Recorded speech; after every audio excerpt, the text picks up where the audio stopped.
Every time you open Blender to work on an anime scene, you find yourself redoing the same settings, adjusting rendering properties, setting up compositing nodes, and customizing shaders, all from scratch. That's at least 10 minutes every day spent on repetitive tasks that takes away from your actual creative time. But what if you could skip all that?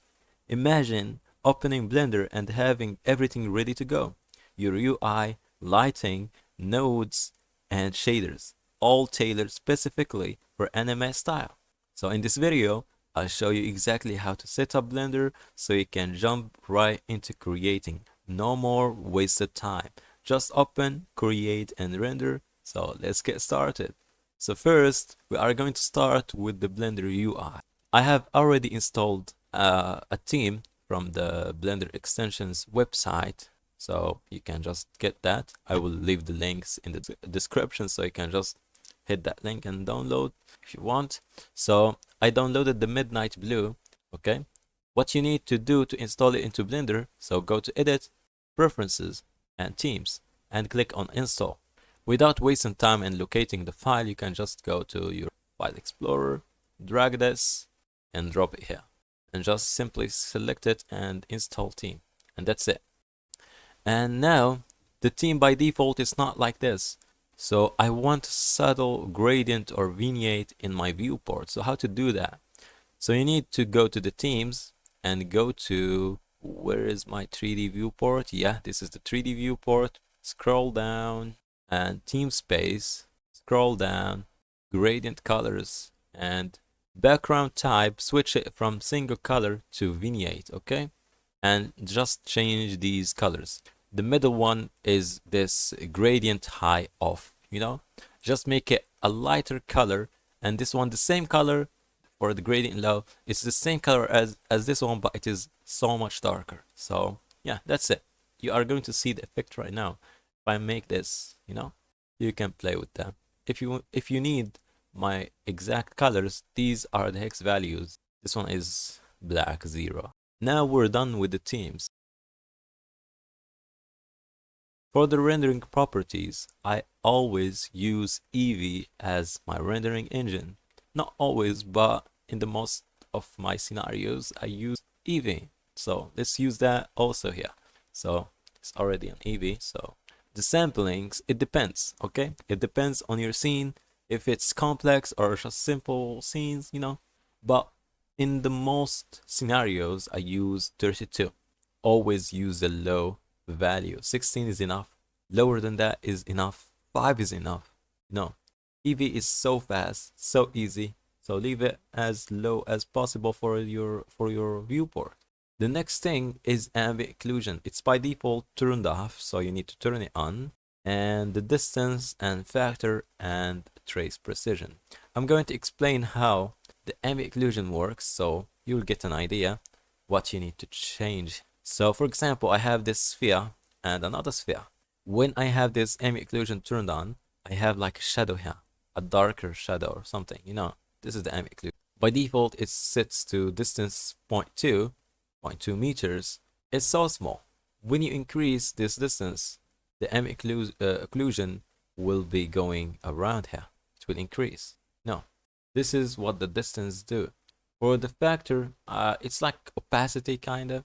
I have no idea, but it's kind of like opacity. For the trace precision, it's the quality of the ambient occlusion, like how many pixels in the ambient occlusion, something like this. It's the quality, you know. If I need to explain it, it's like the quality of the second thing is the bloom. For me, I'm using a version of Blender 4.1, so I have bloom already in my rendering properties. But I got you guys, because in another chapter, we are going to see bloom in another way. So bloom, we have threshold and knee, radius, color, intensity, and clamp. Okay, we don't need to change all of these. We need to change threshold, radius, color, intensity. So to explain that, for example, I have this area so much brighter. Like I have the light hit this area, okay? And this area is bright. So when I enable bloom, the bloom will be around this brighter area, okay? So the less threshold, the bloom will interact with any lighter area. For example, I have this light interact with this area, but we have a subtle light here. So when I have this threshold lower down, so the bloom will be in this area also, even though it's not intensive as this area. This is what the threshold do. So less threshold, more bloom. More threshold, less bloom. So that is the formula. For the radius is the amount of the bloom around the brightest area. For example, this is the radius here is 6.5, so it's kind of in the middle. If you have more radius, the radius will be bigger of that bloom. Or it's the inverse. I don't remember, but this is the idea. For the intensity, the intensity is so powerful. I skipped the color because the color is just the color of the. You can change it to any color. That won't affect your scene. It's like a compositing effect, but it's not a compositor. I have no idea how to explain that. But anyways, the intensity is so simple. If you need the threshold and the radius to be the same like this, but you don't, you feel that the bloom is kind of not so bright. You need to brighten it up a little bit, a touch, and that's what the intensity do. You can increase the brightness of the bloom itself using the intensity, like a brightness controller. So yeah, that is basically what settings do. We're done with the bloom. Now the depth of field. The depth of field is in the camera properties. We will get to that, but we need to change some things here to get a better quality depth of field. Like for example, high quality slide defocus. Okay, we need this option turned on. Please turn it on.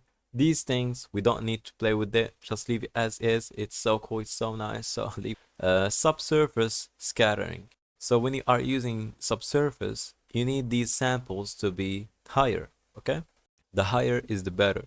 And we have the jitter threshold. It's like kind of on a noisy stuff inside the subsurface. Usually I leave it like this or lower it down, so not that much jitter in my subsurface. But if you feel that you don't need ton of samples, you can lower the samples down, so you have like the effect, but shadow effect of subsurface. Okay, and we get to the screen space reflections. We need to turn it on.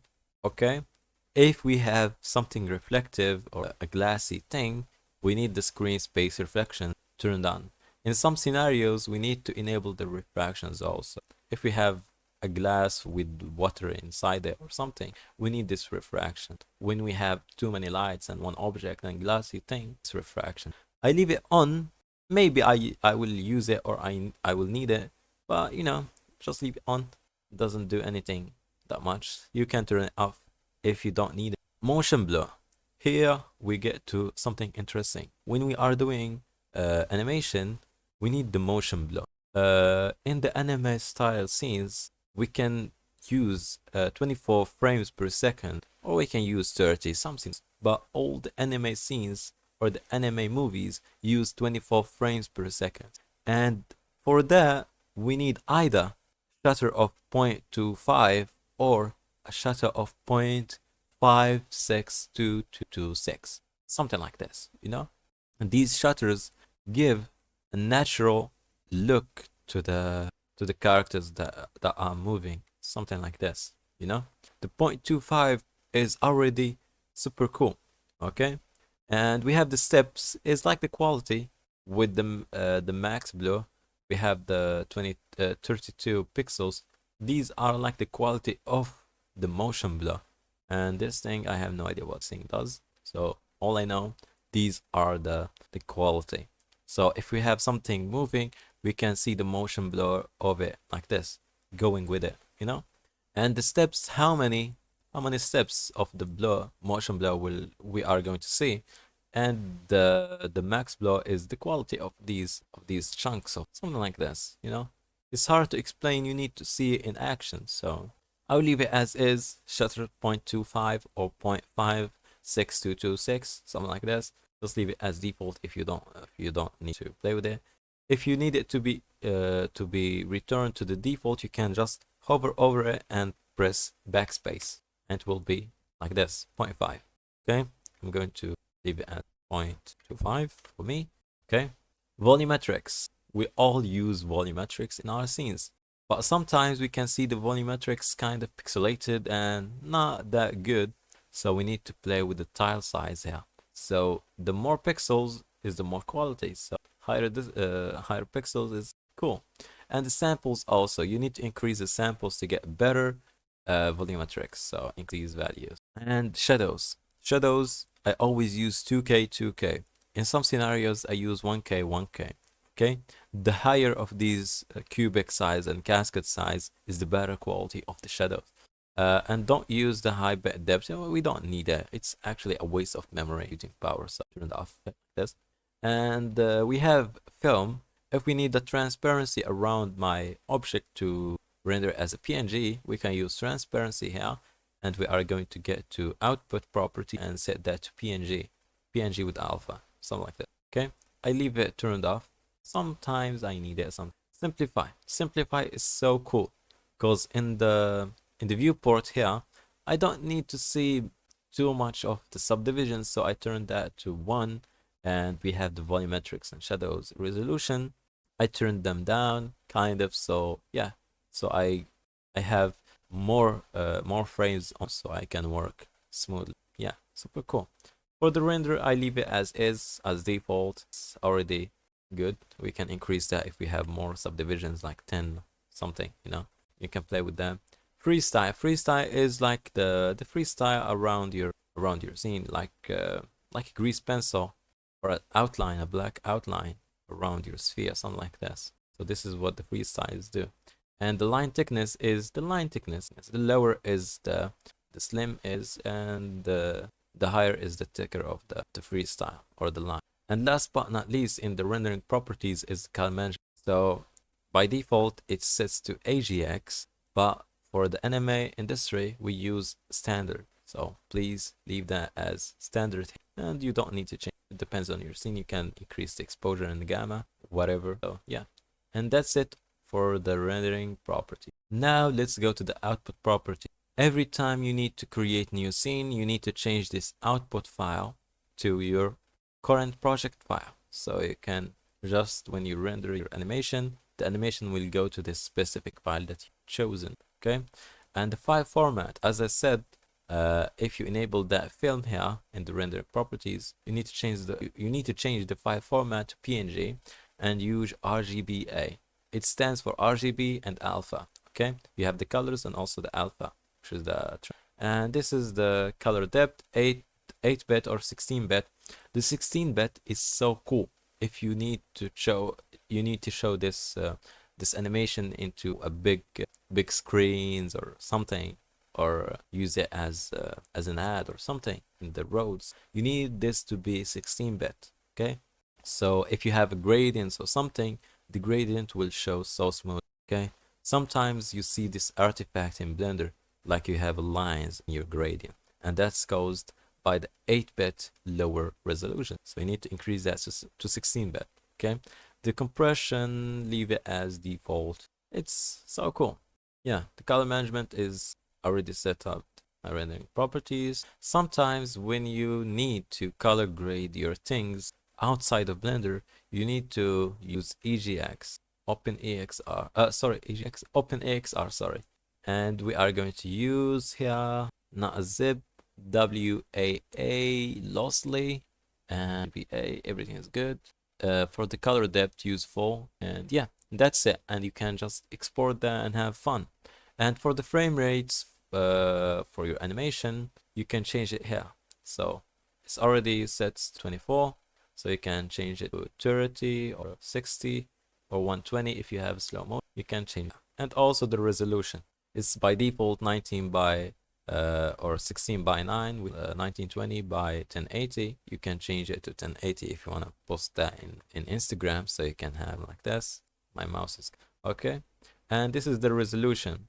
If you want to use like a 4K resolution, and also the quality of that 4K, you don't need it to be a 4K native. You can make it lower than that, okay? And you can save some time on it, okay? Or if you want to use a lower resolution but a higher quality, you can increase that to 150, and you have an intensive amount of pixels. or you can use 200%, which already so much detail, like to get quality. So when you are posting that on Instagram or on other social media, that won't affect the image at all. It will lose something, but not all the quality. So yeah, that's good. And last thing, I guess, is the world properties. As you can see, I have no world properties because I did that manually. So let's do that together. So let's go to the shader or the shading workspace. Okay, it's already set to object, but we are going to switch it to world here. And as you can see, I have these nodes set up for me. I have this anime world, okay, Blender anime world sky. I'm going to show it to you guys here. I draw this by myself, guys. Yay, I did that by myself. All the credits to me. I created. I will show you that in a separate video how to make clouds or paint clouds and use them in your anime scenes. Okay, I've created this cloud. I shouldn't be doing this. I should do like a panorama aspect ratio, but for the sake of the video, I just did that super fast. So yeah, so this is the background, so you can see it, guys.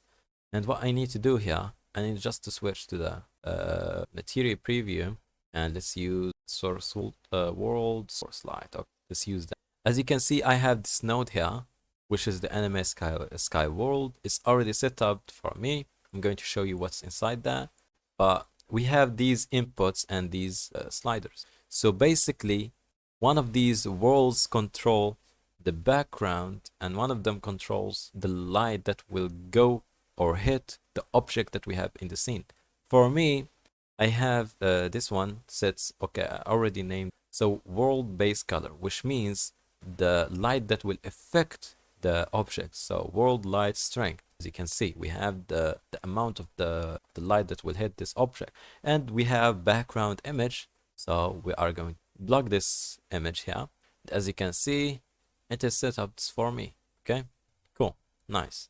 And we have the background strength. So this background won't affect my object. As you can see, if I increase this thing, it's just the bloom, guys, nothing doing things. Turn off this bloom, as you can see. Even though it's brighter or darker, that won't affect my scenes. To 1, enable bloom, okay? But if I change this world strength here, this will affect my object, you can see. And also the color. If I color here, this will affect my object. As you can see, all of these turn to blue, but let's go, it'll be great. So anyways, that's the nodes for the world lighting. So let's get into that and see what we have here. So basically we have 2 background nodes, and they are mixed with a light path as a factor. The camera ray is the factor for that. And just put these into the group output so you can use them outside of the group. And that's it. So whenever you need another sky, you can just switch that to another sky and use it as is. And for the image here, because it's not panorama, it's not full 360 degrees, I've used the mirror option here and used the generated coordinates and rotated them correctly in the sky, like, and leave it as sRGB. So we have colors. And with that done in the world, we are going to switch back to object, because I'm going to show you how to set up your, let's go back, scene light, scene. Okay, object, okay. So now I'm going to show you how to create this basic cell shader effect, okay? And it's combined with some effects that I'm going to show you, so you can, they are additional, but you can use them. So we have this node here called NPR cell shader, okay? It has this A color and B color. The A color is this darker one, the B color is brighter color. So yeah, for the A color, we can change it to wherever color we want, and then that won't affect the other colors. It's the same, okay? Let's go inside this group here and let's have a look at what we have. So we have the basic tune shader, which is just that. We can just plug that to the group output and call it a day, like this. This is basically what's it. And we can just effect, and we have, this is the basic cell shader, nothing in it, just simple basic cell shader. If I want to add to it an effect, for example, the specular PSTF to get some highlights and bounce light and etc., we can use result here. We are not going to see anything. I need this one to, yep, now we can see it. Now we have this highlight in here. So cool effect.